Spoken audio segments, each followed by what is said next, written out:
अरे जान दे अरे बाबू मगर सुन लो अगर जाइबू तो हमरा के लाग के जाएगा हम कुछ नहीं की जाना हमरा के हाथ लिया के दिया ना तो ठीक बा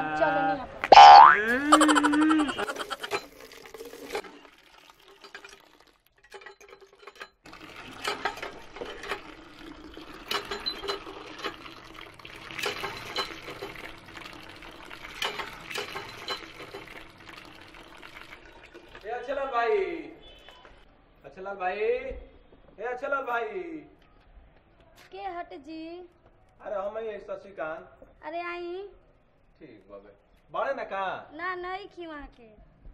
तो जा तनी तो ना ना आई रोरा कितना भाग से तो आइल बनी आई। ए बाबू बोली का बात बा वहां के तो बानी नहीं। अब का कहीं भौजी तारा से का कही उनकरे से काम रहल। अरे बताई ना वहाँ में और हमरा में अंतर बाबू बताई का बात बाबे। अरे भौजी बोलिए उनकरा से कहे करला तब तारा से का कहे। अरे बैठी बैठी बताई का बात है बताई। अच्छे छोड़ जाए तो भौजी जब तारा के देखी नी नु तो हमरा ई बुझाला नु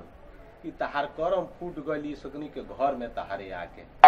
ये तना कंजूस हुआ सन का हम कहीं हमरा से तो कुछ कहबे ना करेला लेकिन जब देखे नी तब हमरा बहुत अफसोस आवेला।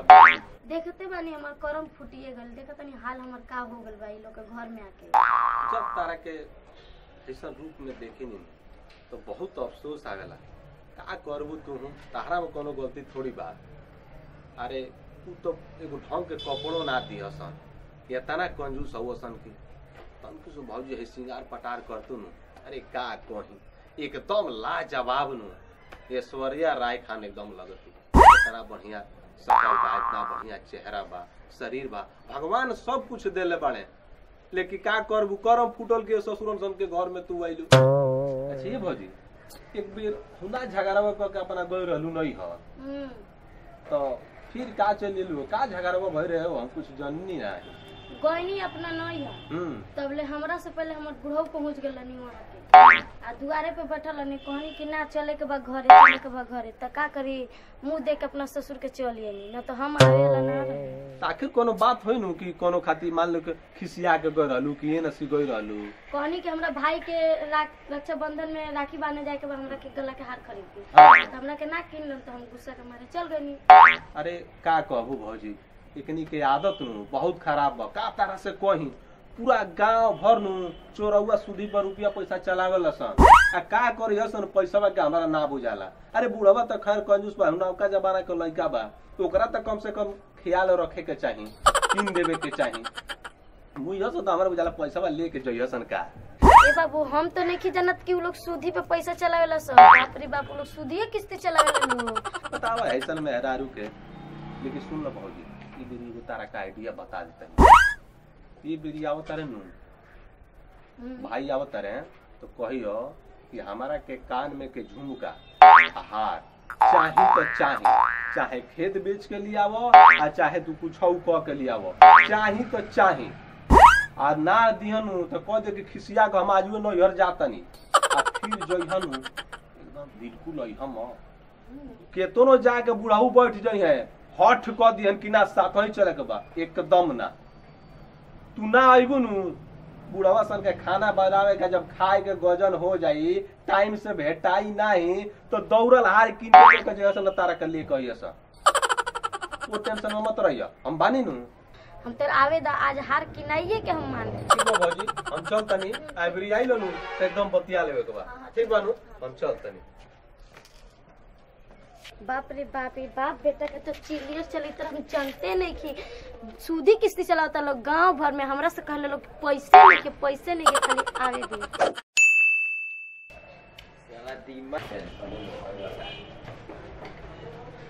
ए मलकाई सुनता हो ए का घरवा में कटल गो अरे का करी लइका फेंका के पूरा बिछौना गंदा कर देता लोग तो बिछौने सरिया सुनी नहीं बात तो का हो चली कुछ खा नहीं देखो अभी तो दिमाग में यहाँ गंजी आ गया हम कुछ खाए में ना अरे चली ना कुछ ना थोड़ा भी ना खाना। अच्छा सुनिए एगो बात सुनिए आगे साल तो हमरा के रौदा हार खरीद के ना देंगे ठीक बा रक्षा बंधन में जाए के रहे तो हमरा के हार खरीद के ना देंगे एक बार बियाह पड़ल कम से कम हारो खरीद के देंगे कहत तानी कि काहे इतना प्यार बरसाओ तन चढ़ी खाली ये तो कहियो तो बतियोले ना लोग पुरानका धंधा उपट देलू ए खाली तो कहलू तो बाबूजी लातम जुतम केतना करल कोनो हिसाब नहीं है फिर उहे चाहत फिर लातम जुतम उनकरा से कहीं कि हार की दो फिर लातम जुतम गिराबो हम कुछ नहीं जानत हमरा बियाह में जाए के बा हमरा हार चाहिए ना तो 10 दिन बाद अभी बियाह के तबले हम आज ही चल जम बियाह ना तो हमरा के कोई से हार व्यवस्था करके दी तो सुनो ना अरे जानते बड़ू बुढ़वा केतना मखचूस हटे जानते तू हार ना कीली तो फिर जाए तू चाहे कह देता कि अब हार के तू टेंशन छोड़ दो हमरो के दिए दो तू सुख से जियो ठीक बा हम नहीं जानत हमरा के रोरा हार किन के लिया के दी ना तो हम आज ही अपन नैहर जाते हम कहत है कि हार ना किनाई तो ना किनाई तो रोरा अपन व्यवस्था कर ली हम अपन व्यवस्था मतलब ते हुई ये चाहते है कि बुढ़वा हमरा के लातम जीतम खा लो हम कुछ नहीं की जानत हमरा के हार लिया के दी हमरा बियाह में जाए के बा भाई के बियाह में हमर दीदी बियाह की उतना गहना पहन के आवेले रोरा लोग से गरीबे नु बियाह हां तो उतना हार पहन के आवेले हम जानी अरे तो तार दीदी बिया तो बुढ़वा खाने ओकरा के ससुर जानु मिलल होई सबके एक खाना दी मिला हम नहीं की जानत बस हमरा के हार लिया के दी आना तो हम आज चल नहीं जा तो का किया तो हार मतलब हार पहले तो दोसर हो जाई दोसर ते यहां हो जाई इतना सुंदर लागते बाद हमरा कुछ ना चाहिए हमरा हार चाहिए बस हमके हार लिया के दी जानते बारू हमरा बाबूजी के कि जवन रुपया बैंक में धो दियो तो चाहे उ बैंक में तोर काहे ना जा उ वाला निकला नहीं खे सकत हम कुछ नहीं की जानत हमरा के हार लिया के दो आना तो हम चल लो तनी देखो हार के टेंशन छोड़ा हार किनाए वाला बाना ओकर टेंशन छोड़ा हम तब ना रहो हम जाते नहीं तब अपना घर आ तो जाते रहे तो जो हमरा लात जूतम खाए खाती है हम जो जाते तो जो करना खड़ा चढ़ हार जो घरे आवा हार खिंदी तो भूका खिंदी तो फलान खिंदी तो ठेकान खिंदी एगो बुढ़ावा के ना खड़ा होल के रहता है एको एगो घर में आवा तो एको ना खड़ा होल के रहता विपत कपार पर सवार भइल रहता है कनी का जाने का करियो कुछ समझे नहीं खाओ तब हैसन मेहरा लोग के चाहिए सारा एगो हार खाती दिनो रात हां ये सही जाता का हो तो मजाक कर तरीका हम अपन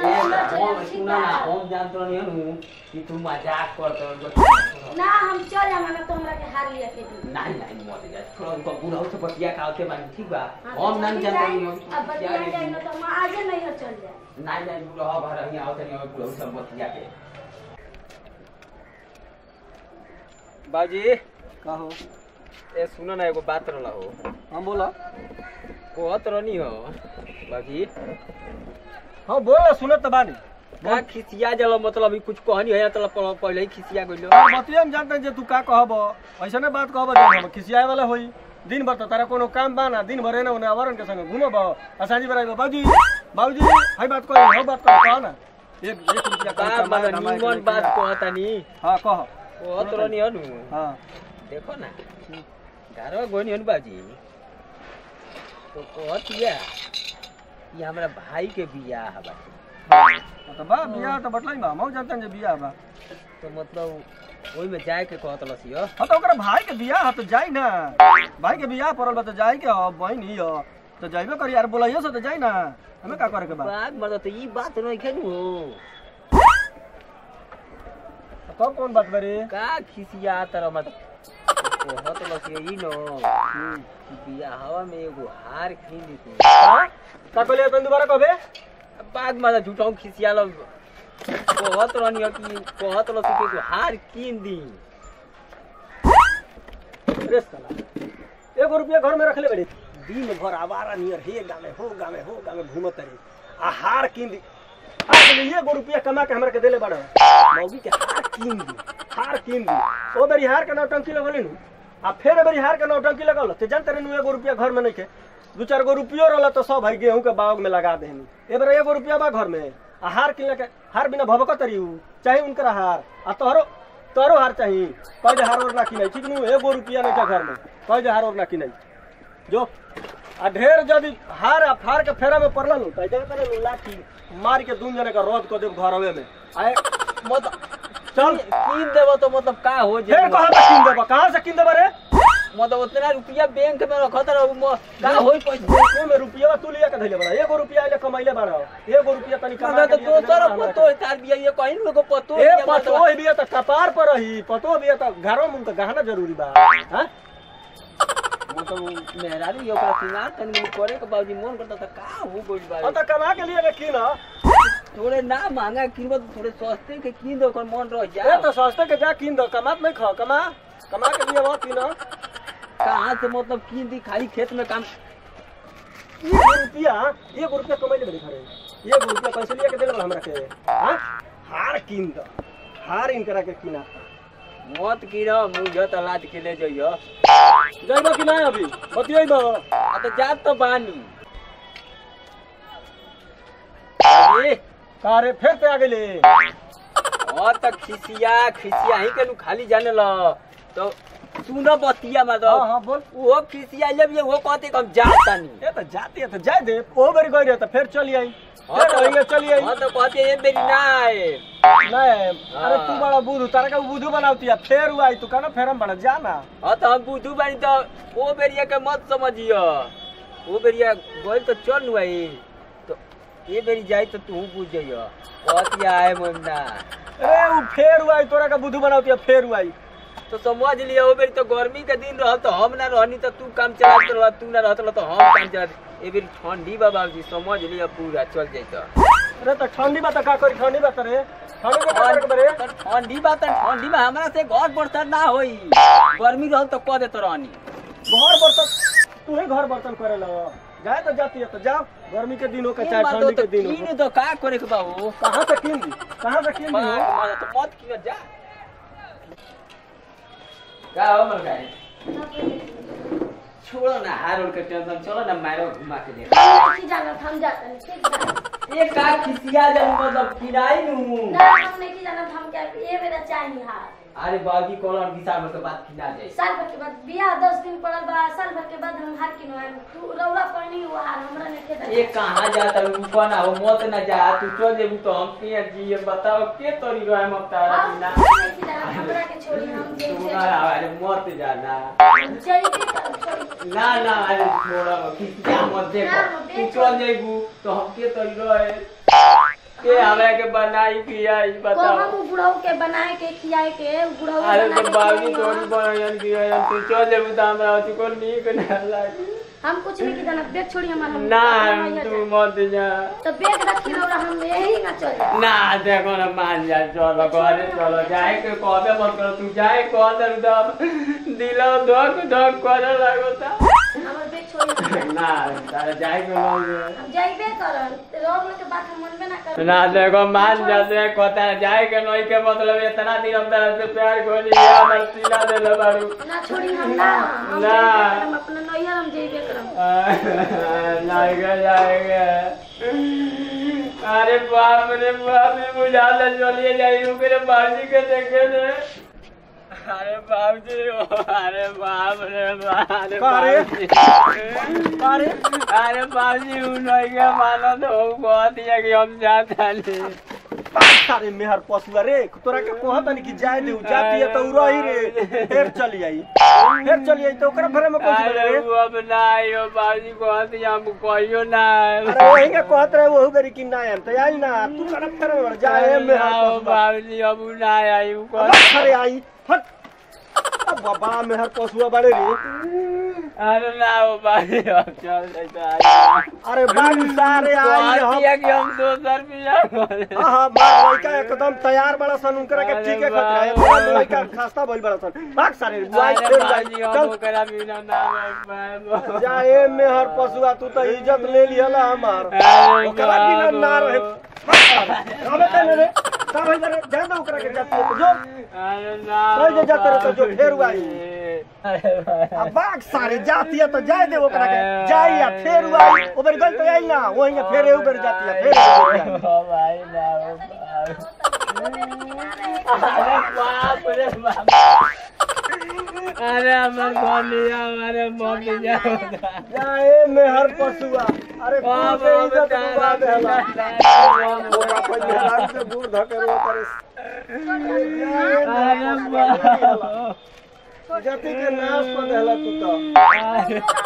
वहां के रहिए हाँ जा जा जा जा तू जा जा हमने के बना ले। अरे बाजी अरे जातिया सारे जाती है तो जाए दे। अरे ओकरा के रोकला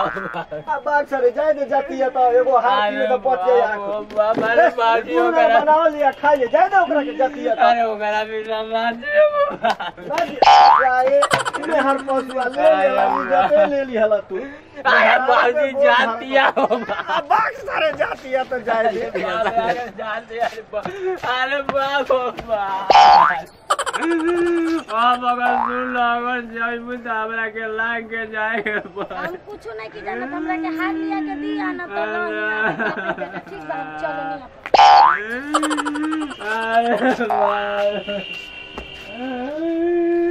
अरे हमार दुनिया अरे बाबा अब हम तारा बिना कैसे जिए बोला सारे हर अरे बाप का तो काम चल साला कोई तो जाए दे चल। अरे हम ना जा अरे चल घर का फुट साला कोई तो जाए दे रे साला दुनिया में बनाओ लिया खा लिया कोई तो जाए दे चल साला चल। सारे हर पशुआ चल रे चल छोड़ जाए दे ओकरा के कोई तो जाए दे दुनिया में बनाओ लिया खा ले तो बाग सारे उठ ना रे उठ बैठ। अरे बाजी हमरा के छोड़ के चले सर कोई तो जाए दे जाती है तो दुनिया में बनाओ लिया खाई जाए आराम से। रे समझना है ना ये तो का चिंता पर बड़े रे तो दोसर बिया करे तो सुंदर है को और सुंदर है किसे कह दे तो शुभ काम में देरी का करे बाजी चलो सर अभी को तो शादी आवे केस को दिए सो तो दुनिया में भीतरी चक्की पीछे चल जाए ये से तनी साल डेढ़ साल रुक को आओ करी बात और हम बिया कर हम दान हो गया रे कितना जल्दी बिया हो जाई कितना जल्दी बिया हो जाई आप तो दुनिया हो सीमान चक्की पीछे के चाय के पड़ी ना जा हमार को ये के बोला ए ससुर जा तू ही बोला के लिए हो आजा हार की मत कमा के बोला के लिए अब चलो नहीं रोत रहो ना हो बाबूजी हमार बिगावे तो लगवा दो। नमस्ते हाय मैं सोना सुमन ई हमार देवर जी हनी जे हमरा के भड़का के हमर कान भर के हमर पति से हमर ससुर से झगड़ा करेनी और रहल सवाल जो बैंक में पैसा बा तो आगे के दौर पे हम ही लोग के काम आई। आज के बाद से रो लोग ऐसा मत करम पटीदार के देखे ना मांगेला ठीक बा। इनकर बात सुन के हम अपन पति से लड़ाई करनी ऐसा गलती रहुआ लोग मत करम ठीक बा। एकरा खातिर हम हाथ जोड़ता नहीं नमस्ते। अब बाजी करे बड़ा देलो जादी बड़ा मारता बा वही बेरा में समझल इनके पतो के शॉट के ना बैठा फिर पतो एलो हट मारता अब बाग सारे बैठ ते ही बैठ। भाई लोग प्रणाम। त ई हमनी के संगे एगो और नया एक्टर जुड़ चुकल बड़ी जिनकर नाम सोना सुमन हटे। तो इनकर वीडियो कैसा लागल और साथ में हमनी के वीडियो कैसा लागल तो एक ज्यादा देख के कमेंट बॉक्स में जरूर बताएं कि वीडियो कैसा लागल। आप वीडियो के ज्यादा से ज्यादा शेयर करी। कोनो सुझाव हो तो कमेंट बॉक्स में लिख के जरूर बताइए। हम इतने कहें बाकी थैंक और नाम और क्या कहें बाबाजी। नमस्कार हम ध्रुव कुशवाहा हम लोगन से ये कहे चाहते नहीं कि ढेर बहकाला में ना पड़ल जाला। अरे रुपये धैले बानी तो ठीक बा हार किनाई लेकिन जरूरत पड़ी तब नु किनाई। अब कोनो काम खातिर हार ना नु किना जाए रुपया धैल बा तो यही लोग के नु कामे है। ई लो तो बुझत बालो ना। अरे पुरानिया बात तो पुरानिया काम चली। अरे आज के ना पुरानिया आज के ना पाछे के सोचेला। ऐसे बैंक में रुपया धैले तो हम लाद के तो ले ना जाए ये लोग खाई लो पी लो लेकिन ये बात लोग समझ में नहीं आओ। अरे हार बेरा कीन के 2 लाख 4 लाख के पैसा जियारे न होई तो हार के जहाँ जरूरत पड़ी तहाँ किनाई बात नहीं जे ना किनाई। ऐसे आई वीडियो कैसा लागल रोगा लोग इन कमेंट बॉक्स में जरूर लिख के बताए। मेरे से जो हमनियों के कुछ पता लगी जो हमने अच्छा करते जा कि खराब करते जा। ऐसे जय जवान जय किसान जय भोजपुरिया। और घर फोरवा से ना पूछला वो घर फोरवा फोड़ते रही। देखिए भैया तो भोजपुरिया भैया के हम प्रणाम करता नहीं। हम शशिकांत कुशवाहा। देखिए हमारे तरह रहुआ सब परिवार में जाके चुगलई मत करत रहे और घर रहुआ मत करत रहे। और वीडियो कैसा लागल कमेंट करी लाइक करी और सब्सक्राइब करी। हमनी के चैनल के नाम बाप आलू बेटा प्याज बाबे। रहुआ सबके लाड़ प्यार के हमनी के इंतजार रही। नया एक्टर हमनी के साथ सोना सुमन जी जुड़ गई बाड़ी। और ये वीडियो रवा सब देखी और हमने के आशीर्वाद के रूप में अब बताओ कि लास्ट में का कह जाला का कह जाला भाई? जय जवान जय किसान जय भोजपुरिया।